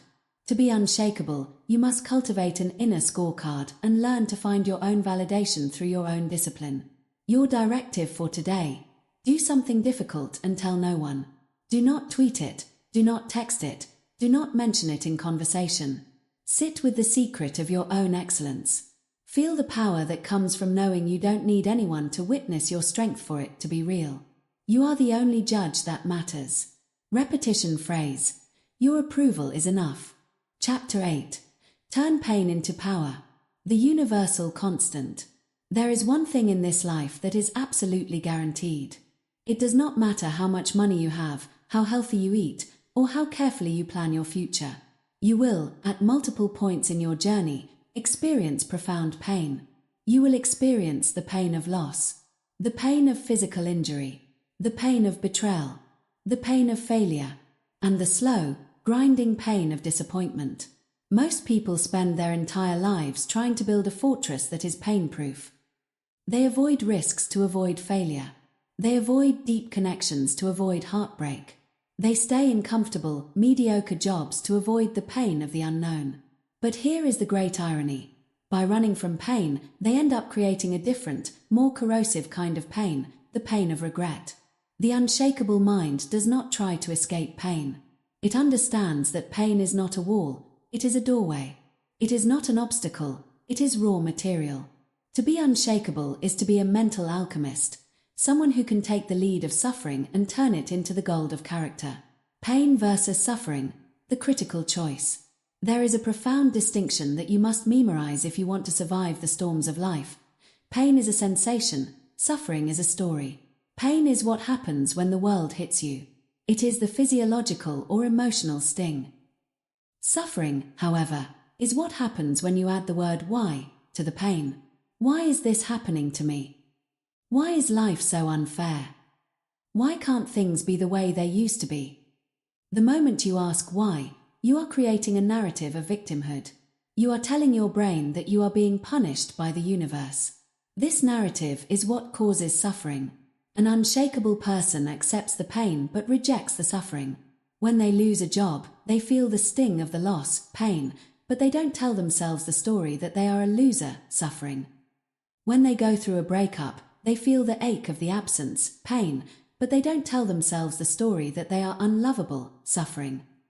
By stripping away the story, you are left with pure energy. And pure energy can be used. The alchemy of transmutation. In physics, the law of conservation of energy states that energy cannot be created or destroyed, it can only be transformed. Your emotions are a form of energy. When you are in deep pain, perhaps you've been humiliated, or you've failed at a major goal, you are actually in possession of a massive energy spike. Your heart is racing, your thoughts are hyper-focused, and your body is in a state of high arousal. Most people leak this energy. They cry, they complain, they drink to numb the feeling, or they sleep for 12 hours to escape it. They let the energy dissipate into the atmosphere, leaving them feeling hollow and weak. The unshakable person transmutes that energy. They take the anger, the shame, or the grief, and they funnel it into a singular, productive direction. They take the anger from a betrayal and use it to power the most intense workout of their life. They take the shame of a failure and use it to fuel 15 hours of focused study. They take the grief of a loss and use it to build a legacy in that person's name. Pain is like high-octane gasoline. If you spill it on the ground, it's a mess and a fire hazard. But if you put it inside an engine and spark it, it can move a mountain. The I'll show them effect. One of the most powerful forms of pain power is the refusal to be broken. Think of the greatest comeback stories in history. They almost always begin with a moment of extreme agony. Michael Jordan being cut from his high school basketball team. Winston Churchill being politically exiled for a decade before leading a nation through war. Nelson Mandela sitting in a prison cell for 27 years. These men didn't succeed in spite of their pain. They succeeded because of it. The pain created a void that could only be filled by massive achievement. It created a hunger that a comfortable person can never understand. When the world tells you no, or when life knocks you down, you have a choice. You can stay down and wait for sympathy, or you can use that no as the spark that lights your internal fire. You can say, "Thank you for the pain. I am going to use this to become so strong that you can never hurt me like this again." This isn't about being bitter. It's about being driven. It's about taking the very weapon the world used to wound you and forging it into a shield. Post-traumatic growth. We are all familiar with the term post-traumatic stress disorder, PTSD. It is a real and devastating condition. But psychologists have also discovered a second, less talked about phenomenon called post-traumatic growth, PTG. This is the process by which individuals who have gone through a major life crisis emerge with a significantly higher level of psychological functioning than they had before the crisis. They report a greater appreciation for life, closer relationships, increased personal strength, and a clearer sense of purpose. The difference between PTSD and PTG often comes down to cognitive processing. The person who experiences PTSD is trapped in the loop of the event. They keep replaying the pain as a victim. The person who experiences PTG uses the event as a seismic shift. They realize that the old version of themselves wasn't strong enough to handle the hit, so they use the rubble of their old life to build a new, reinforced version. To be unshakable, you must believe, deep in your marrow, that every time you break, you will knit back together stronger, like a bone that has been fractured. The scar tissue of the mind is harder than the original skin. Repetition phrase. Pain builds warriors. Embracing the burn. In the gym, there is a specific moment in a set where the muscle begins to burn. This is caused by the buildup of lactic acid and microscopic tears in the muscle fibers. Most beginners stop the moment they feel the burn. They think the burn is a signal that something is wrong. Bodybuilders and elite athletes, however, know that the burn is where the workout starts. Everything before the burn was just a warm-up. The burn is the signal that you have finally reached the growth zone. Life works exactly the same way. When you feel burned out, stressed out, or emotionally exhausted, you have finally reached the point where you can actually change. This is the moment where your old limitations are being dissolved. If you quit when it hurts, you stay the same. If you keep moving while it hurts, you evolve. The next time you are in a high-stress situation and you feel that internal burn, the urge to quit, the urge to cry, the urge to hide, smile. Tell yourself, the growth has finally started. This is the part that counts. The comfort-pain paradox. There is a strange paradox in the human psyche. The more you try to avoid small pains, the more you become susceptible to large pains. The person who avoids the pain of a 30-minute workout eventually faces the pain of a heart attack. The person who avoids the pain of a difficult conversation eventually faces the pain of a divorce. The person who avoids the pain of saving money eventually faces the pain of poverty. By choosing the short-term pain of discipline, you are effectively vaccinating yourself against the long-term pain of disaster. An unshakable person is someone who pays the pain tax every single morning. They pay it in cold water, they pay it in sweat, and they pay it in the social pain of saying no to distractions. Because they have paid their taxes, they walk through the world with a clean ledger. They are not afraid of what the future holds because they have already survived the worst their own mind could throw at them. Sitting with the monster. One of the reasons pain has so much power over us is that we are constantly trying to distract ourselves from it. We use phones, food, alcohol, or work to avoid feeling what we are feeling. But avoided pain doesn't go away. It just goes underground and turns into anxiety. To turn pain into power, you must first learn to sit with it. When you feel a negative emotion, grief, loneliness, or fear, stop what you are doing. Don't reach for your phone. Don't turn on the TV. Sit in a chair, close your eyes, and go into the pain. Where do you feel it in your body? Is it a tightness in your chest? A knot in your stomach? Watch the pain like an observer. Do not judge it. Do not try to fix it. Just be with it. What you will discover is that pain is like a wave. It has a peak, and then it recedes. When you stop running from the monster, you realize the monster is just a sensation. And once you realize it's just a sensation, you can decide what to do with it. You can take that tightness in your chest and use it to drive your next hour of work. The 30-day practice. Pain integration. For the next 30 days, we are going to change your pain vocabulary. Stop using victim language. You are no longer allowed to say, "This is a disaster," or "I can't believe this happened to me." You will replace these phrases with, "This is useful," or "This is more fuel for the fire." The post-pain audit. Every time something bad happens over the next 30 days, a flat tire, a rejected proposal, a rude comment, wait for the initial emotion to pass, and then write down 3 ways you can use that event to get stronger. Physical pain threshold. Incorporate 1 physical activity each day that involves a burn. It could be a wall sit, a plank, or a final set of push-ups. Your goal isn't the number of representatives. Your goal is to stay in the burn for 10 seconds longer than your brain wants you to. Watch your brain scream and refuse to listen. Volunteer for the hard task. If there is a job at work or home that no one wants to do because it's painful or tedious, you will be the first to volunteer. Build the reputation of being the person who eats the pain for the team. The warrior's spirit. In ancient warrior cultures, from the Spartans to the samurai, pain was not seen as a tragedy. It was seen as an initiation. A young man didn't become a warrior by sitting in a classroom. He became a warrior by being beaten, by being cold, by being hungry, and by learning that his spirit was stronger than his flesh. We have lost this in our modern, safe world. We treat pain like a medical emergency that needs to be cured immediately. But your unshakability lives in the pain. If you want to be the person who can stand in the middle of a literal or metaphorical war zone and not flinch, you must start loving the struggle. You must start seeing your bad days as your best days, because those are the days the warrior is being forged. The world will try to break you. It is the world's job to try. It is your job to take those broken pieces and build a fortress. Chapter 8 Summary and Daily Directive. Pain is unavoidable, but suffering is optional. The difference between a victim and a warrior is simply how they utilize the energy of their agony. You can let your pain burn you down, or you can use it to power your ascent. Your directive for today. Think of the painful thing that is currently weighing on you. The debt, the heartbreak, the insecurity. Stop trying to feel better. Instead, ask, how can I use this energy to do something I've been afraid to do? Take that negative energy and launch a massive positive attack on your goals. Do not waste your pain. Repetition phrase. Pain builds warriors. Chapter 9. Create an unbreakable daily routine. The chaos of choice.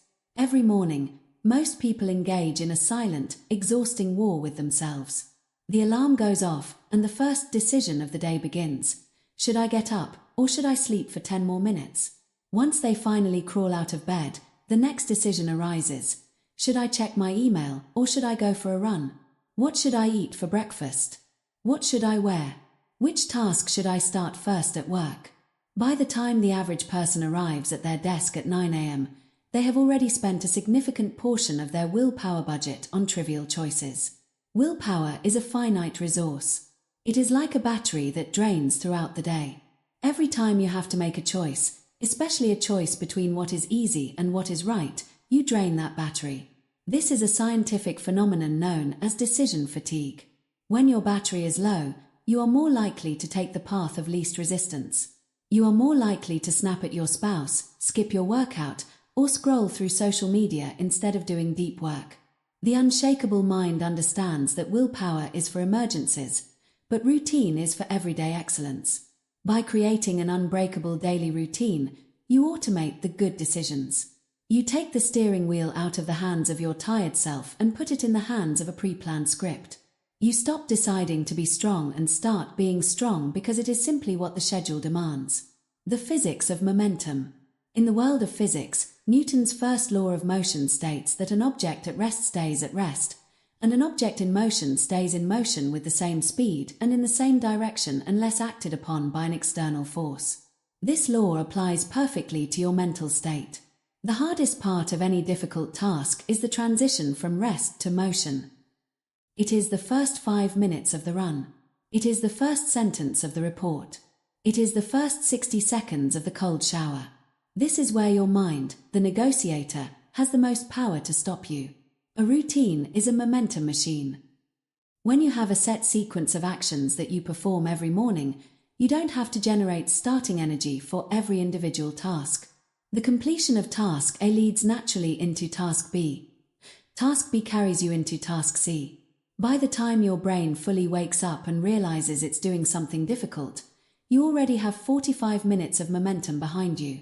At that point, it's actually harder to stop than it is to keep going. The unshakable person doesn't rely on being motivated to start. They rely on the rolling start of their routine to carry them through the day. The morning offensive. Winning the high ground. The first hour of your day is the high ground. If you lose the high ground, you will be fighting an uphill battle for the remaining 15 hours. Most people start their day in a defensive posture. They wake up and immediately check their phone. In doing so, they are allowing the world to dictate their thoughts. They are reacting to emails, reacting to news, and reacting to social media posts. They are reactors, as we discussed in Chapter 4, from the moment they open their eyes. An unbreakable routine is an offensive posture. It is a declaration that your priorities come before the world's demands. The anatomy of an unshakable morning. Immediate execution.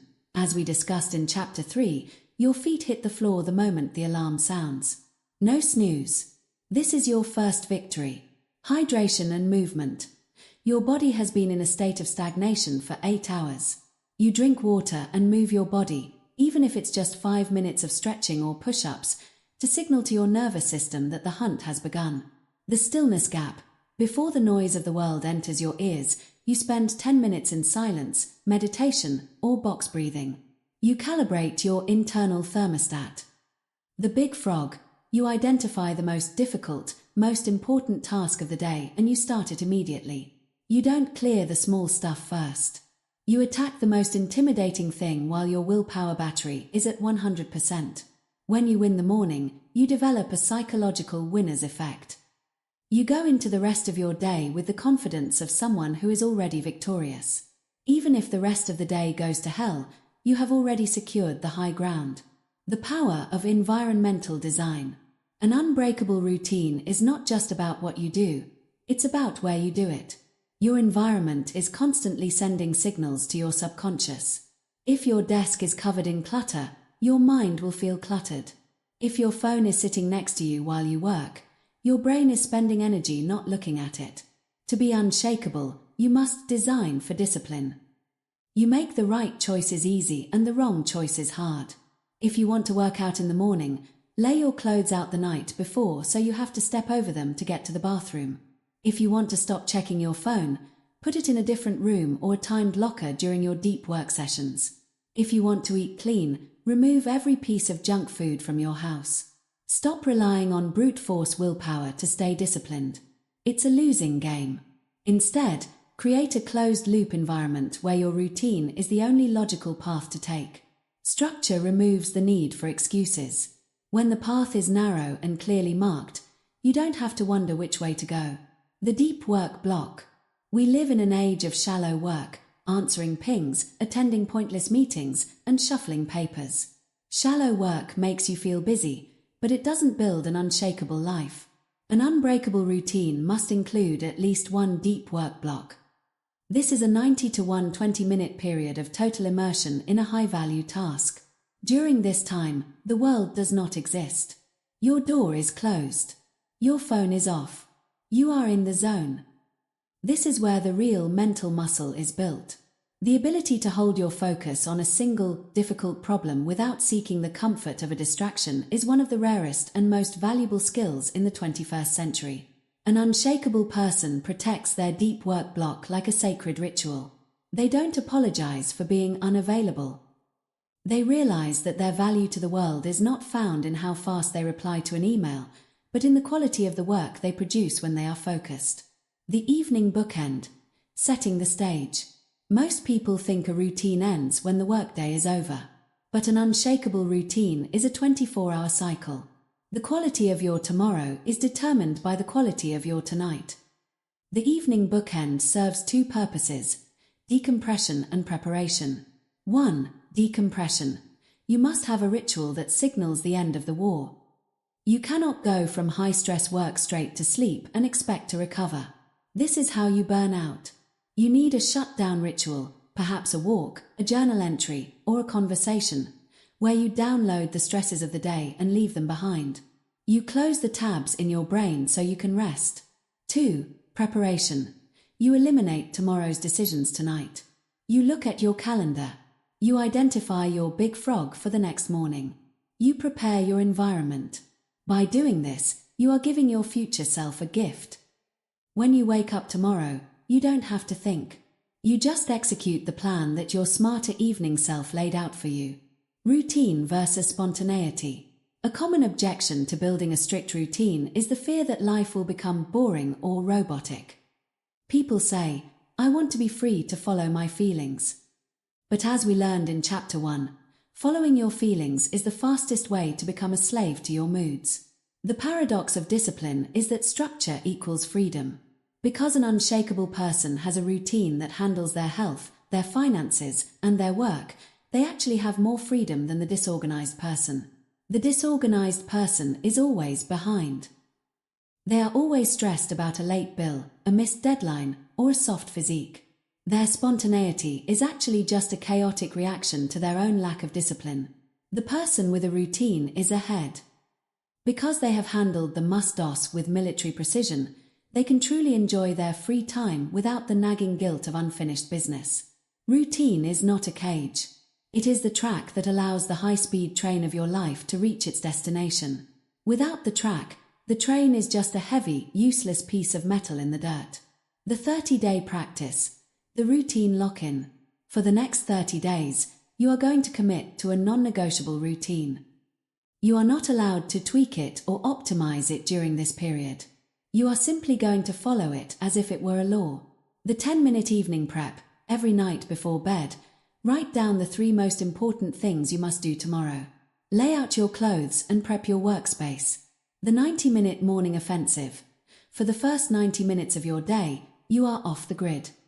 No phone, no internet, no people. You will do your stillness gap, meditation, and your big frog, hardest task. The standardized wake-up.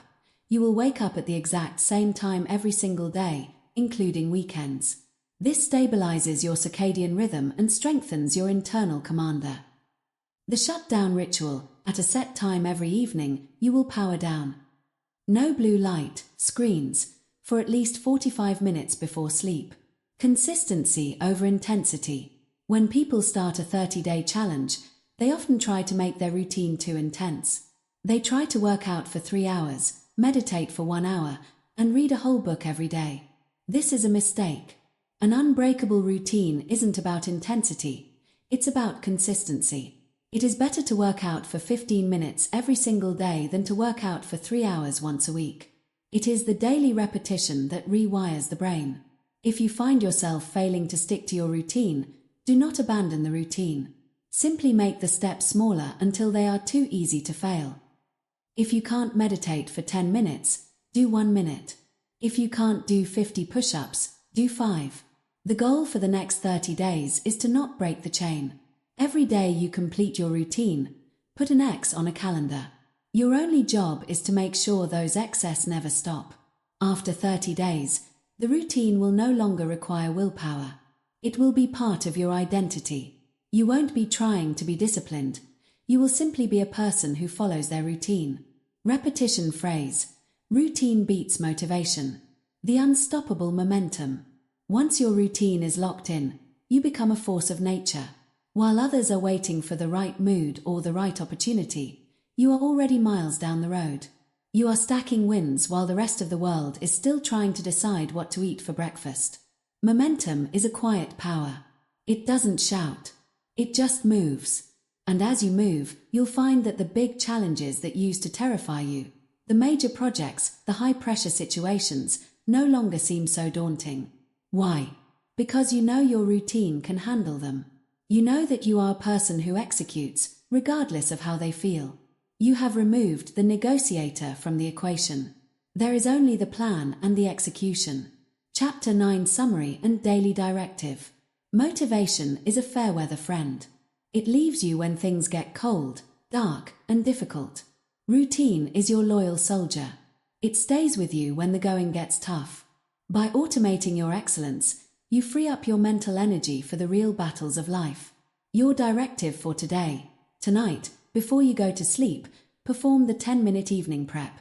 Decide exactly what time you will wake up and what your big frog will be. Do not leave it to chance. Do not leave it to tomorrow morning you. Set the track. Then, tomorrow, just stay on it. Repetition phrase. Routine beats motivation. Chapter 10. Become relentless for the next 30 days. The line in the sand. You have listened to the principles. You understand the biology of your brain. You know how to breathe through panic, how to seek out discomfort, and how to command your mind like a soldier. But now, we reach the most dangerous part of this journey, the transition from knowing to being. There is a massive difference between a person who has read a book on mental toughness and an unshakable person. That difference is found in a single word: relentlessness. To be relentless is to have a complete and total lack of quit. It is to be so focused on the mission that the concept of an exit strategy no longer exists in your vocabulary. As you enter this 30-day mental reset, you are not trying it out. You are not seeing how it goes. You are drawing a line in the sand. On one side of that line is the old you, the reactive, comfort-seeking, emotion-driven person you used to be. On the other side is the unshakable version of yourself. For the next 30 days, you are crossing that line, and you are burning the bridge behind you. Why 30 days? You might ask, can I really change my entire life in just 30 days? The answer is both yes, and number 30 days is not enough time to achieve every goal you've ever had. It's not enough time to become a millionaire or a master athlete. But it is exactly the right amount of time to shift your identity. In the first 10 days, you will feel the friction of the old self. Your habits will scream. Your mind will try to negotiate. In the second 10 days, you will enter the transition zone. The hard tasks will start to feel normal, but they will still require conscious effort. In the final 10 days, you enter the integration zone. This is where the routine becomes part of who you are. The 30-day mark is the threshold. Once you prove to yourself that you can go 30 days without breaking, without complaining, and without compromising, you shatter the glass ceiling of what you thought was possible. You realize that if you can do 30 days, you can do 300. You can do 3,000. The 30-day reset isn't a finish line, it's a launch pad. The burn the ships philosophy. In the year 1519, the Spanish commander Hernán Cortés landed on the shores of Mexico with a small force of men. He was facing an empire of millions. His men were terrified, and some began to plot a retreat back to the safety of Cuba. Cortés did something legendary. He gave the order to burn the ships. He told his men, if we are going home, we are going home in their ships. By burning his own fleet, he removed the option of retreat. There was no plan B. It was either victory or death. Because they had no other choice, they fought with a level of intensity and focus that no comfortable army could ever match. This is the mindset you must adopt for the next 30 days. You must burn the ships of your excuses. You must remove the safety nets you've built for your ego. I'll start again Monday is a ship. Burn it. I'm too tired today is a ship. Burn it. Just one cheat day won't hurt is a ship. Burn it. When you decide that failure is literally not an option, that you will do the work even if you have to do it with a broken heart, an empty stomach, or a tired mind, you unlock a level of human potential that most people will never know exists. The myth of the cheat day. We live in a culture that loves balance. We are told that we should be disciplined for 6 days and then treat ourselves on the 7th. While this might work for a physical diet, it is a disaster for a mental reset. You cannot cheat on your character. You cannot be unshakable Monday through Friday and then be a reactive victim on Saturday and Sunday. Every time you take a cheat day from your mental discipline, you are telling your subconscious mind that your discipline is a burden. You are telling yourself that your real self is the lazy, comfort-seeking person, and the disciplined self is just a costume you wear for work. For the next 30 days, there are no breaks. If your routine says you wake up at 5 a.m., you wake up at 5 a.m. on Sunday morning just as you do on Monday. If your routine says no social media, you don't check in just for a second on the weekend. You are in a state of total immersion. You are rewiring a brain, and you cannot rewire a brain if you keep switching back to the old wiring every few days. The dark night of the challenge. Somewhere around day 14 or 15, you will hit a wall. The initial excitement of the challenge will have worn off. The novelty of the cold showers and the early mornings will be gone. You will be tired. You will likely face a real-life stressor, a problem at work, an argument with a friend, or a health scare. This is the dark night. This is the moment the universe tests you to see if you actually want what you say you want. Most people quit during the dark night. They say, "I've done 2 weeks, that's pretty good, I've proved my point." But you aren't doing this to prove a point. You are doing this to kill the version of you that quits when things get boring. When you hit that wall, I want you to remember this. Relentlessness is not found in the high-energy start, it is found in the low-energy middle. When you feel like the 30 days will never end, that is exactly when you must double down. That is when you must find your second wind. In long-distance running, the second wind is a physiological state where the body switches from burning easy glucose to burning deep fat reserves. It feels like a surge of effortless energy. Your mind has a second wind too. If you can push through the boredom and the fatigue of day 15, you will find a level of automatic discipline on day 20 that will make you feel like a superhero. The Daily Protocol, a 30-day synthesis. To be relentless, you need a clear, daily combat manual. For the next 30 days, your life is governed by these 4 pillars. 1. The pillar of command, morning. You will win the first hour. No phone. Feet on the floor immediately. Cold water on the face or a cold shower. Box breathing to set the cool brain in charge. You do your hardest task before the world asks anything of you. 2. The pillar of response, day. You will be the grey rock. When people are loud, you will be quiet. When things are fast, you will be slow. You will look for the gap between stimulus and response. You will not complain, and you will not explain. 3. The pillar of friction, physical. You will do one thing every day that makes your body want to quit. You will lean into the burn. You will prove to your mind that the body is a tool, not a master. 4. The pillar of reflection, evening. You will perform your shutdown ritual. You will audit your inner scorecard. You will prep your environment for tomorrow so that your future self has no excuses. Repetition phrase. 30 days of pain. A lifetime of strength. The transformation of language. A relentless person monitors their language because they know that words are the source code of the mind. Stop using weak words. Stop saying "I'll try." Stop saying "I hope." Stop saying "maybe." These words are exit ramps for your brain. They give you permission to fail. Replace them with hard words. I will.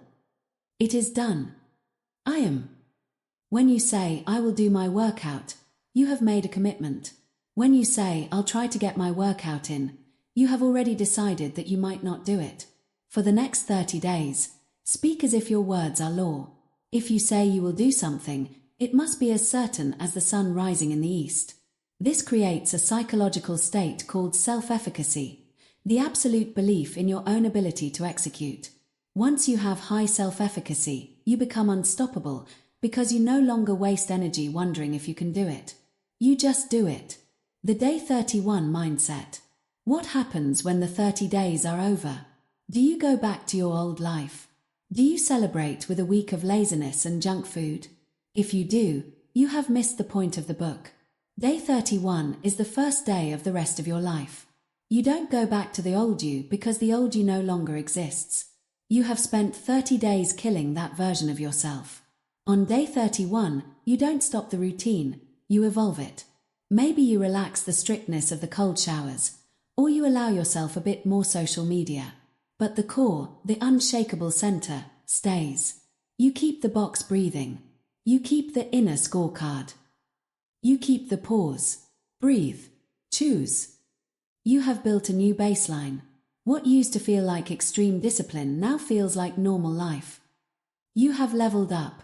Your job from that point forward is to never allow your standards to drop back down to where they were.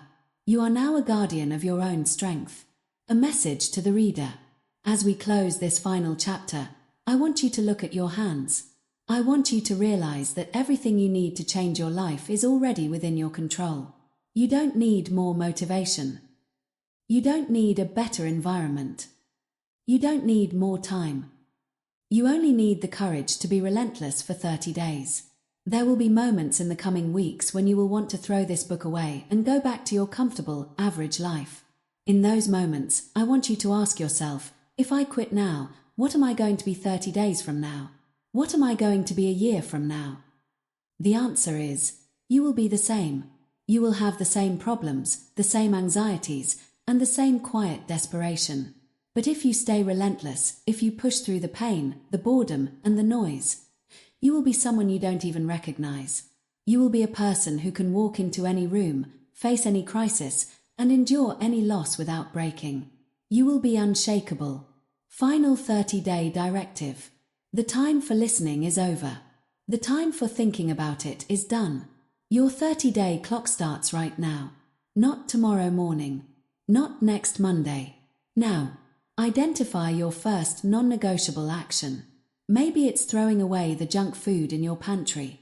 Maybe it's deleting the distracting apps on your phone. Maybe it's going for a run in the dark. Do it now. Don't think. Don't negotiate. Move. You are the commander. Your mind is the soldier. The mission has begun. Repetition phrase. 30 days of pain. A lifetime of strength.